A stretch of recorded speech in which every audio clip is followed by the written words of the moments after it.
Hello, welcome to Scrappy Loom Sewing. I'm JC Dwellin, and today I'm working on a quilt block called the Spinner Block. I found this block on a YouTube channel called Seaside Snuggles Quilts. Seaside Snuggles Quilts. It's hard for me to say. Anyway, if you haven't checked out that channel, you should. She's got a lot of good stuff on there. And I saw this block on there, and I had to try it. I've made it once, and I'm making it again. I'll show you the quilt that I already made. It's not quilted yet. It'll look much better when it's quilted. It's going to be a gift for my younger brother. There are some mistakes on it, but once it's layered and quilted, they will vanish. And no one will be the wiser unless you're a serious quilter. The average person won't recognize them. But anyway, so I've completed this one. I liked it so much and it was so easy that I thought I would make another one. Now, I don't know where this next one's going to go yet, but I just wanted to make it. So here's my first one. And there's two blocks in there, two different blocks. I'll take the camera over here so you can see. One is a solid yellow with the tiny flower print in the background. And then one is a speckled yellow with like a contemporary green in the background. And I just alternated those two blocks throughout the whole quilt. And this is how it turned out. And like I said, it's not quilted yet. It'll be even prettier when it's quilted. But I really like the way it turned out. Hope you can see that.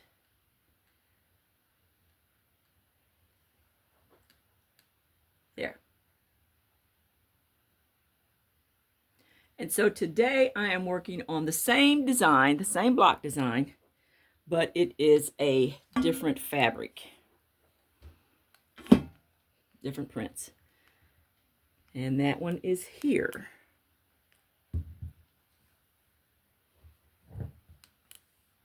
Get the camera right. There you go. So that is the block. And this is a key facet print. And then this is a Christmas green that I got at Hobby Lobby on sale. This is Key Facet's Japanese chrysanthemum line. I love it. And I'm using different greens on the background, and then I'm using his print, two of his prints, and then some others that look real same style as his print. But anyway, he makes the prettiest fabrics. So this is my quilt block that I'm working on today, and once again, it's called the Spinner Block. So to get started, what you will need is two 10-inch squares. You can either get them from layer quilts, layer cakes, a layer cake block, or package, or you can cut your own. I cut my own. So what I did was I used a green Christmas print that I purchased on sale at Hobby Lobby. I love it. It was so pretty to me. It can be Christmas, but it doesn't have to be Christmas. And then I've got the, like I said, the Key Facet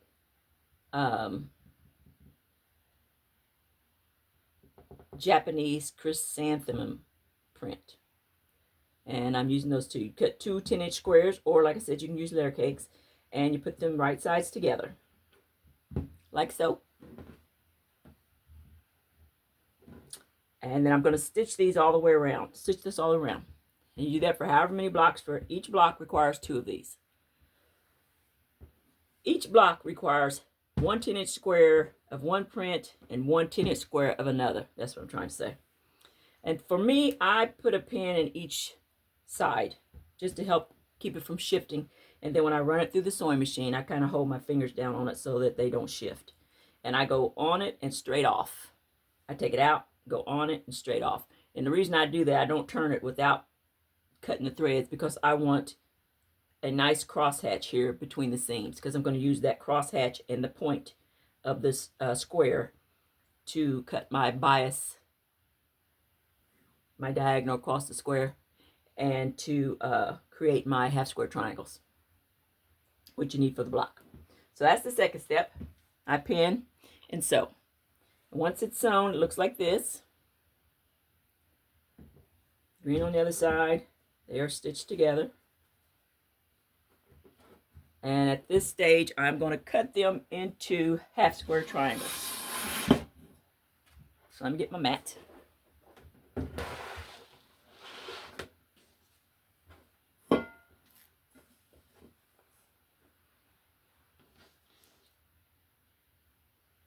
So I just kind of line them up on the grid like this, just kind of square it up.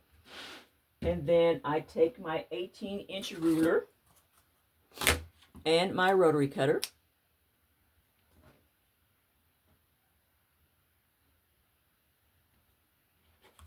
It's easier for me to see on this side. And right where my threads cross at the corners, I don't know if you can see there or not, but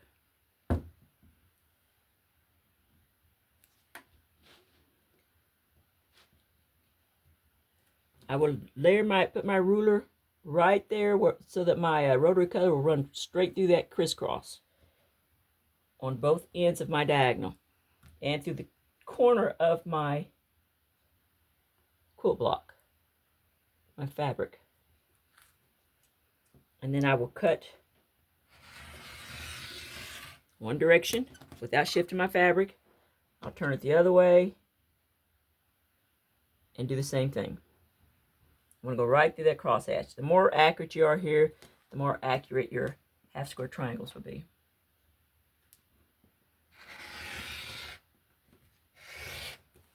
And then I end up with 4 half square triangles.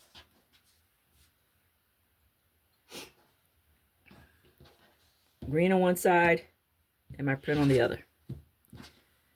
So next I will take these and press them open. And when I press them open, they look like this.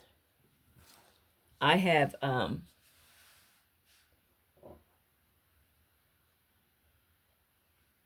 4 here. I've already trimmed up 3 of them, and I'll show you what I do to trim these up.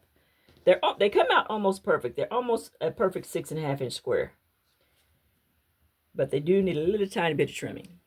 So I've got a 6.5-inch grid. You can do it with a straight ruler, but it's so much easier if you have one of these. I take the line that goes across the ruler diagonally, and I line that up with my seam. And you want to center it as well as you can, as best as you can. Anything that hangs over the edges gets trimmed off. And then I've got a perfect 6.5-inch square.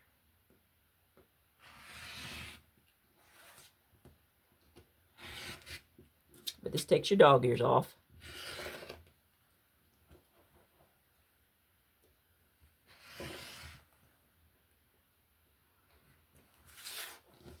And then there I have my square all cleaned up. Nice and cleaned up. So I do that with all 4 of them. And then here comes the fun part. Now I am going to take this square, and because I want whatever print you want to show up in the center of your block is the print that you want to go in your upper right hand corner. Upper right. I'm going to put the ruler here the camera here so you can see exactly what I'm talking about. The upper right hand for me, this is probably looking left on your side, but for me this is my upper right, and this would be my lower left. My lower right, excuse me. My upper left would be here. My lower left would be here. You want it in your upper right, the print that you want to be the center of your block. And then I'm going to take my ruler. I've already got it marked at 2 1/4 inches, which is where you want it. I put a piece of painter's tape on here that keeps me from having to refigure where that mark is. I can just see what the painter's tape is, and makes it easier. Makes me less likely to make a mistake. And so then I line that up with the edge of my half square triangle on the left, and I'm going to slice a 2 1/4 inch segment off. And then I'm going to do the same thing with what's left over on the bottom. So 2 1/4 inch segment comes off the left and the bottom. And you end up with 3 segments. They look like this. After that, I'm going to take this one small segment and put it on the left side of the block, the center block. These don't have to match. They won't. And then I'll take this segment here and stitch it to the top.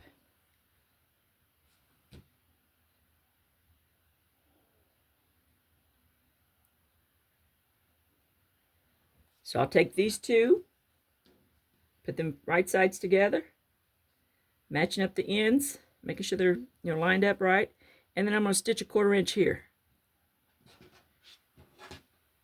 Once you've done that, you come out with a segment that looks like this. That's not it, excuse me. Come out with a segment that looks like this. There's my short side sewn onto the center square. And then I'll take this segment here and stitch it to the top, lining up this end, the end with my little triangle on it with the block. You're going to have some overhang here because some of this has been taken up in the seam, and that's supposed to happen like that. So we'll put these right sides together, and then I'll stitch a 1/4 inch seam across here. Once that is done, you end up with the block that looks like this, with that little bit of overhang. And that's okay. You're going to cut this off. I'm going to wait until I've got all 4 of my segments, because you'll end up with 4 of these, and that makes up the block. And I wait until I've got them all sewn together. So you've got 4 segments here. This piece here, this segment here, this segment here is this.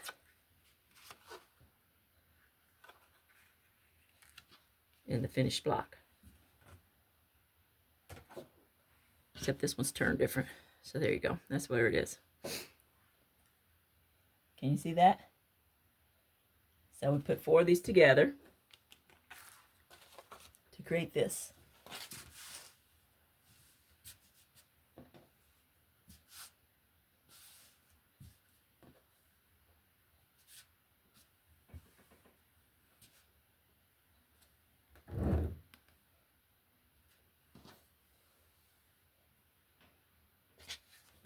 Four of these to create this. Okay, so when I've got all 4 of these, I will lay them out the way that I like them. And with this one, the print changes, so it's, you got to figure out where you want them to lay in the block. And I like this particular one in this manner, because though they come from the same fabric, these two look a little different from these two, because these have a lot of pink in it, and these two have a lot of orange in them. So I would put mine together like this. But you do it however you like. And what I would do next is I would take these two, line them up, stitch them together here. I'll take these two, line them up, stitch them together here. And when I put them together this way, I pin mine.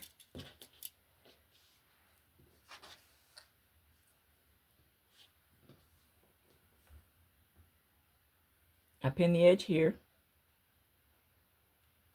I just take a little tiny pinch. I find that the smaller the pinch I take, the less disruption I have, the less distortion I have in the block. And then I take these 2 seams here, and I want to line those up. Now you can flip that so that they nest. But I didn't think that all through as far as which way to lay which seam. So I just pull it back like this and match it up. And then I'll stick a little pin in there to keep it from shifting when I sew. You can do it on both sides. I just do one. And then I match this seam here. And this one I do nest, which means pressing the seams right up against each other. They're pressed opposite directions, and then you put that thread line right on top of each other. And they just kind of nestle into one another. So then I pin right there. Just take a little pinch there and pin. Now, then I'll take it over to my sewing machine and I'll stitch along this line, making sure that I keep this flat. And I'll do that with both sections.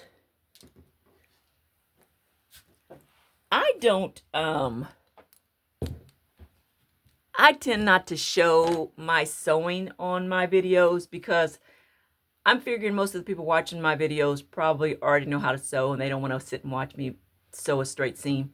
But if I'm incorrect on that, let me know in the comments and I will show myself actually sewing the seams. But when I watch a video, because I already sew, I don't want to see all that. I just want to know how to put the block together. So if I'm not right about that and you'd like to see me sew the blocks together, let me know. Anyway, so I stitch those together and you end up with two pieces, two segments, which are two halves of the block.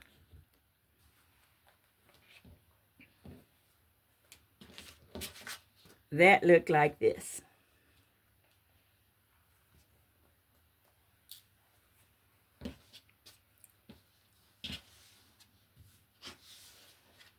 Actually, I had it this way. I pulled these two together and then I put these two together. So you end up two segments like that. Oh, I'm sorry. You can't see that, can you? Two segments like so.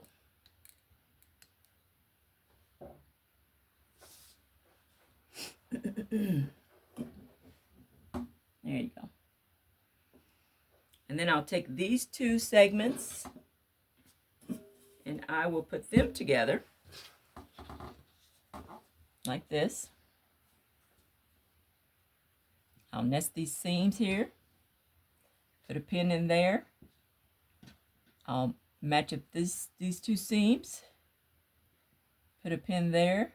You can press those opposite directions and nest them. Sometimes if my seams are not pressed opposite and I've already sewn over them where I can't just easily flip them, I'll still go ahead and flip that seam and nest it. And then I'll clip this with scissors. I'll clip that little part that sticks up with scissors and press them down the opposite directions. And it still goes flat. So that's one way to do it. And then I'll stitch a seam here. And once I've done that, I end up with a block that looks like this.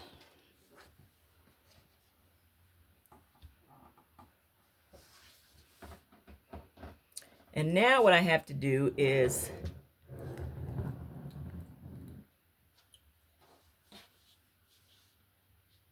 square this up. I have a large grid ruler that makes it really easy for me. That's why I wait till I've got all four of them together. And this ends up being an 11-inch block. At least that's the size mine came out at. So I lay this here, lining up my 11 inches all the way around. And then anything sticking out past that 11-inch mark gets whacked off.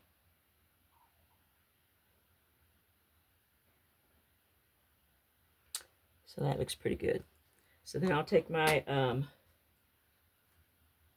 rotary cutter. Let me double check myself. Measure twice, cut once.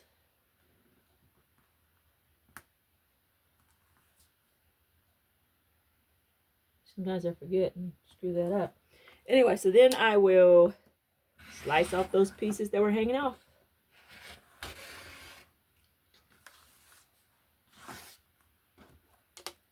I'll turn my block.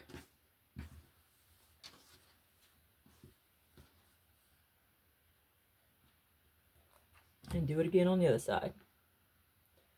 Line up the 11-inch mark.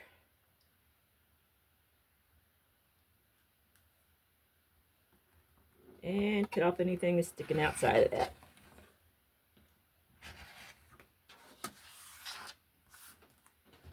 And there is my spinner block.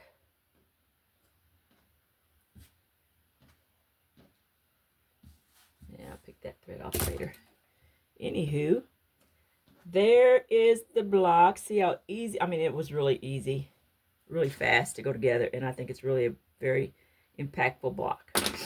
And I can do a lot with this. I will probably make this again. This is probably a block that I'm going to make again and again. I don't usually do that with a lot of blocks, but let me see if I can get this in the camera while I'm talking about it. But I really like this one. There it is, finished. And I will be making this again. I think I'm going to try it with 4 prints in the middle. And I don't know. Maybe 2 prints in the middle, 1 with 4. I don't know. I want to try different things with it. So we'll see. And after I do that, maybe I'll make a video and show you the ones that I made. So anyway, this is the spinner block. I hope you enjoyed that. Hope I wasn't too chaotic with that. And like I said, if you'd like to see me sew some of the things, put a note in the comments. Anything else you want to know, stick that in there too. And please don't forget to like and subscribe. And Merry Christmas. Merry Christmas. Christmas is tomorrow. This is the 24th. So enjoy your Christmas and God bless you. Bye-bye.